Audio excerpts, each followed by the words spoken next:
Federal Reserve did made a rate cut, but then also rocked the roaring market. They revised their 2025 outlook. Bond yield jumped by 13 basis points. Stock market, US markets were hammered badly, and this is what is being reflected in GIFT Nifty also. Let's get you all the action from the global markets, the stocks that could be buzzing in trade today. But first thing first, Shreyansi, good morning. US markets did saw a very bad session yesterday. The commentary was very hawkish. Well, absolutely. Very good morning. And it has been this event that we've been talking about for a very long time now that is finally out of the way.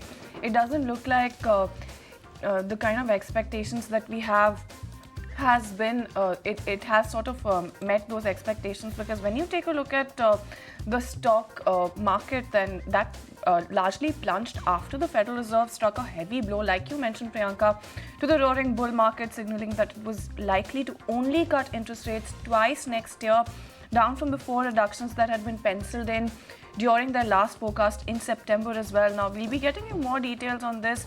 But in terms of the commentary as well, you did have Fed Chair Jerome Powell also not offering investors much in the way of immediate comfort, something that the market was watching out for. And of course, leading up to Wednesday's rate move, you did have the Wall Street that was betting on the Fed to stay more aggressive in terms of lowering the borrowing costs. And also, this is something that affects everything from what companies pay to raise capital to how much it costs also consumers to buy a new house or car. So definitely something that we were watching out for. And in terms of what has really happened, you did have that disappointment come in.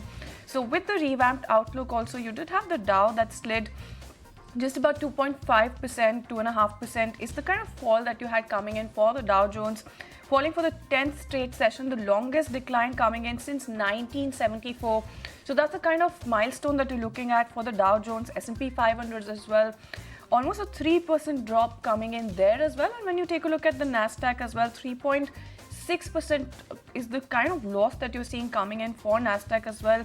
Towards the end of the session, you did see a little bit of a pickup, but when you take a look at the 30 stock Dow and the S&P 500, both logged their biggest one-day loss coming in since August.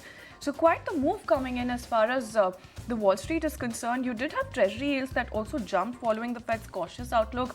So when you take a look at the 10-year treasury yield, that is the one that rose more than 13 basis points, crossed that 4.5% mark as well. So that's the kind of move that you're seeing coming in when it comes to Wall Street, Priyanka. But tell us a little more about oil, because prices did settle higher.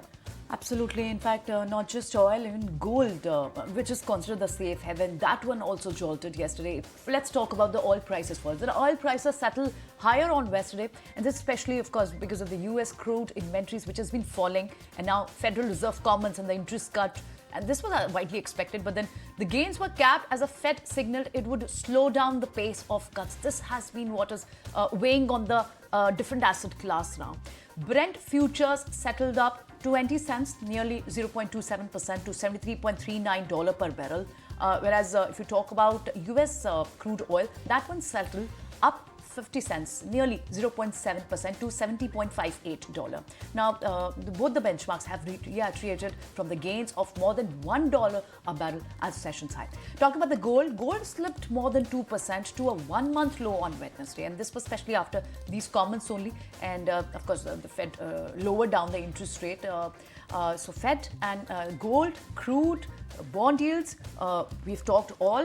Looks like we are in for a very weak start today, at least what is GIFT Nifty indicating to us. But if you like this video, then like, share and subscribe to ET Now.